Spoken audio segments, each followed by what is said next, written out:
నమస్తే, నేను మీ శ్రవణ్ మల్కాజ్గిరి కార్పొరేటర్. మిత్రులారా, దౌర్భాగ్యమైనటువంటి పరిస్థితి ఏంటంటే ఈరోజు తెలంగాణ రాష్ట్రంలో భాగ్యనగరంలో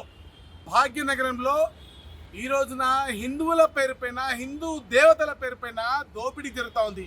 కేవలము హిందువులే కాదు, అసలు పండగలు వస్తే చాలు జిహెచ్ఎంసీ అధికారులకు డబ్బులు దండుకోవడమే ఒక పెద్ద పనిగా మారింది. పనులన్నీ పక్కన పడుతున్నాయి. ఏ రూపంలో ప్రజల సొమ్మును వాళ్ళ జోబుల్లోకి మళ్లించుకోవాలన్నటువంటి ఆలోచనతో ఈ అధికారులు ఉన్నట్టుగా మనకు క్లియర్గా తెలుస్తుంది. మిత్రులారా, ఆశ్చర్యకరమైన విషయం మీకు చెప్తాను వినండి. ఈరోజు వినాయక చవితి పండుగ 10 రోజులు జరుపుకున్న తర్వాత సెప్టెంబర్ 17వ తారీఖున మనము నిమజ్జనం చేసుకున్నాం. దానికన్నా ముందు అనేక మీటింగ్లు ప్రతి సర్కిల్లో జిహెచ్ఎంసీ స్థాయిలో మీటింగ్లు జరిగినాయి. మంత్రి గారు వచ్చిర్రు, మేయర్ గారు వచ్చిర్రు, అధికారులందరూ ఉన్నారు. కానీ పండగకు ముందు మరి ఆ రోజు పాట్ హోల్స్ అంటే మెయిన్ రోడ్స్ పైన వినాయకుడిని తీసుకొచ్చేటప్పుడు గుంతలు ఏవైతే పూడ్చాల్సి ఉందో, పండుగకి కావాల్సిన ఏర్పాట్లు ఏవైతే చేయాల్సి ఉందో వాటికి సంబంధించిన టెండర్లు పనులు అప్పుడు చేయకుండా ఈరోజు పండగ అయిపోయిన తర్వాత ఈరోజు వర్కులను ఇప్పుడు ఓపెన్ చేస్తున్నారంటే దీంట్లో మర్మం ఏంది అంటే ఈ డబ్బులు నిజంగా ప్రజలకు పనిచేసేయడానికి పోతా ఉన్నాయా, లేకపోతే పండుగ పనుల పేరుతోటి అధికారుల జేబుల్లోకే ఈ డబ్బులు పోతా ఉన్నాయా అనేది నిజంగా మనం అందరం కూడా ఆలోచించుకోవాలి. ఒక రోడ్ వేస్తారు, ఆ రోడ్డు పక్కన ఇంకో చిన్న పని ఉంటుంది, ఇక్కడ వరకు వేసి దీనికి ఇంకో ఎస్టిమేట్ పెడతారు. ఇగో ఇక్కడ వాటర్ హైసీన్తో ఒకటి ఇచ్చినాను, వాటర్ హైసీన్ ప్లాను. ఇప్పుడు సఫీల్ కూడా చెరువుకు సంబంధించి ఒక చెరువు క్లీనింగ్కి ఒక 10 రోజులు పెట్టారు.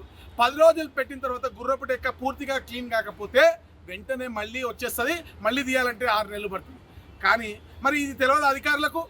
ఇది అంటే ఈ 10 రోజులకు మాత్రమే డబ్బులు పెట్టి దాంట్లో ఎంతవరకు తీస్తే మాత్రం అంతవరకు తీసి మళ్ళీ అక్కడ వరకు ఆపేసి మళ్ళీ టెండర్లు పెడతామని చెప్పి, దోమలకు కూడా అంతే, డ్రోన్లు కొన్ని రోజులు చేస్తారు, కొన్ని రోజులు మానేస్తారు. ఇట్లా డిస్కంటిన్యూడ్ వర్క్స్ పెట్టడం వల్ల, ఇంజనీరింగ్ డిపార్ట్మెంట్ ఇన్ఎఫిషియన్సీ వల్ల ఈ రోజున జిహెచ్ఎంసీలో ప్రజల డబ్బు వృధా అవుతా ఉంది.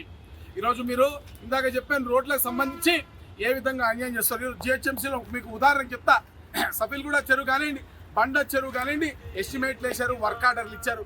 ఈ లక్షల రూపాయలతో వీళ్ళు వర్క్ ఆర్డర్లు ఇచ్చిన తర్వాత ఏమంటారండి, 300 ట్యాంకర్లు పోసినాం, ఇంత పని చేసినాం అంటే వీలైతే ఎస్టిమేట్ చేసి వీళ్ళైతే వర్కులు పెట్టి శాంక్షన్ తీసుకున్నారో ఆ అమౌంట్లో సగం కూడా వర్కులు జరగలేదు.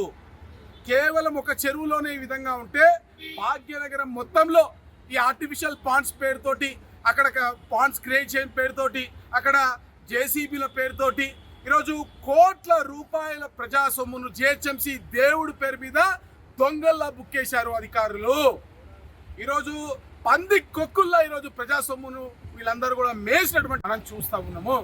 ఈరోజు డిమాండ్ చేస్తున్నాను నేను జిహెచ్ఎంసీని, అసలు ఎన్ని పాండ్స్ ఉండే, ఎన్ని వర్క్స్ చేశారు, ఎన్ని రూపాయల పనులు జరిగినాయి, అసలు ఎన్ని విగ్రహాలు ఎక్కడెక్కడ పడినాయి, ఏ చెరువులో ఎన్నెన్ని విగ్రహాలు పడినాయి, ఎన్నెన్ని విగ్రహాలు నిమజ్జనం జరిగినాయి, ఎన్నెన్ని ఏర్పాట్లైంది, దీనిపైన పూర్తి స్థాయిలో జిహెచ్ఎంసీ సమీక్ష జరపాల్సిన అవసరం ఉంది. కాకి లెక్కలతోటి, దొంగ కబుర్లతోటి, ఈరోజు కాకి లెక్కలతోటి, దొంగ కబుర్లతోటి ప్రజా సొమ్ముని ఈ జిహెచ్ఎంసీ అధికారులు తమ జోబుల్లోకి వేసుకున్నారు. జానీవాకర్ పాటలతోటి నిమజ్జనం జరుగుతూ పక్కన కూర్చొని మందు తాగుతూ కూర్చున్నారు తప్ప ఈరోజు ప్రజలకి ఎక్కడ కూడా వీళ్ళు న్యాయం చేయలేదు. ఈరోజు దేవుడి పేరుతో ఈరోజు భాగ్యనగరంలో ప్రజా సొమ్మును దోచుకున్నటువంటి అధికారుల పైన జిహెచ్ఎంసీ కమిషనర్ గారు వెంటనే విజిలెన్స్ ఎంక్వైరీ చేయాలి, ఒక సమీక్షా సమావేశాన్ని నిర్వహించాలి.